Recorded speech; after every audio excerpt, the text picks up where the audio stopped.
नमो बुद्धे। सर्वप्रथम भगवान बुद्ध जी को मेरा कोटि कोटि नमन। प्रिय मित्रों, स्वागत है आप सभी का हमारे बुद्ध वाणी चैनल पर। हम आशा करते हैं आप सभी कुशल मंगल होंगे। प्रिय मित्रों, एक बार खुद से पूछिए, आप अच्छे इंसान हैं, किसी का बुरा नहीं करते, फिर भी जीवन में सुख क्यों कम है?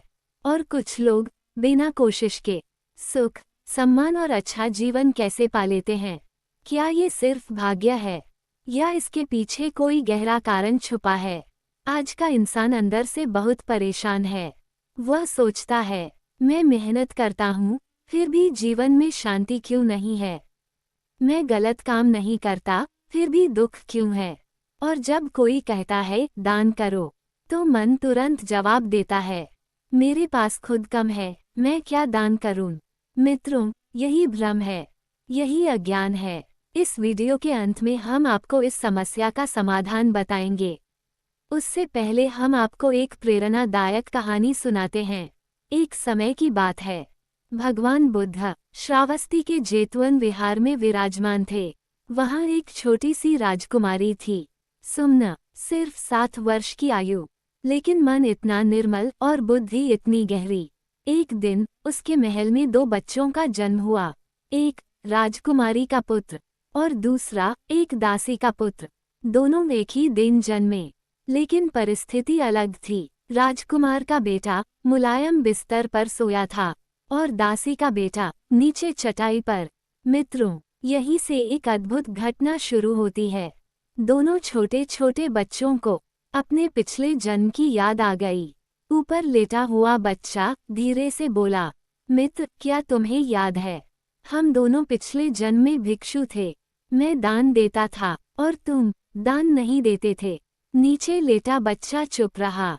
वह समझ चुका था, आज जो अंतर है वो किसी भगवान की मर्जी नहीं, बल्कि उसके अपने कर्मों का फल है। जब ये बात सुमना ने सुनी, तो वह तुरंत भगवान बुद्ध के पास गई और विनम्रता से पूछा, भगवान, यदि 2 व्यक्ति समान हो, श्रद्धा में, शील में और ज्ञान में, लेकिन एक दान देता हो और दूसरा नहीं, तो क्या उनके जीवन में फर्क होगा?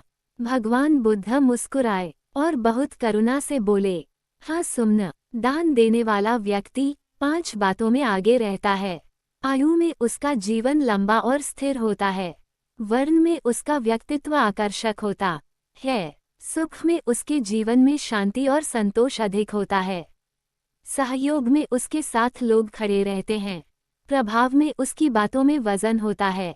मित्रों, ये सिर्फ अगला जन्म नहीं, ये यहीं इसी जीवन में दिखाई देता है। प्रिय मित्रों, आपने भी देखा होगा, कुछ लोग कम साधनों में भी खुश रहते हैं और कुछ लोग सब कुछ होने के बाद भी दुखी रहते हैं। क्यों? क्योंकि दान दिल को खोलता है और जो दिल से देता है वही जीवन में सच्चा सुख पाता है। मित्रों, दान का अर्थ सिर्फ पैसा देना नहीं है। दान का अर्थ है किसी भूखे को भोजन देना, किसी दुखी को सहारा देना, किसी को प्रेम से बोल देना, किसी को माफ कर देना। ये सब भी दान है। और याद रखिए, सबसे बड़ा दान है करुणा का दान। और एक बात हमेशा याद रखें, किसी गरीब को देखकर यह मत सोचिए, इसने दान नहीं दिया इसलिए ये गरीब है। नहीं मित्रों, जीवन बहुत गहरा है, कर्म बहुत जटिल हैं। हमारा काम है निर्णय करना नहीं, बल्कि करुणा रखना। अगर आप सच में अपना जीवन बदलना चाहते हैं, तो आज से ये 3 काम शुरू कर दीजिए। रोज थोड़ा दान करें, चाहे 10 रुपए हो या 1 रोटी। मन से दान करें, बिना दिखावे के, बिना अहंकार के, भावना से दान करें। देते समय मन में प्रेम और करुणा रखें। मित्रों, भगवान बुद्ध कहते हैं, जो देता है वही पाता है, लेकिन वह तुरंत नहीं मिलता, धीरे धीरे जीवन में बदल कर आता है। तो आज निर्णय लीजिए, आप केवल अपने लिए जीना चाहते हैं या ऐसा जीवन जीना चाहते हैं जो दूसरों के लिए भी रोशनी बन जाए। आप सभी का सदा कल्याण हो।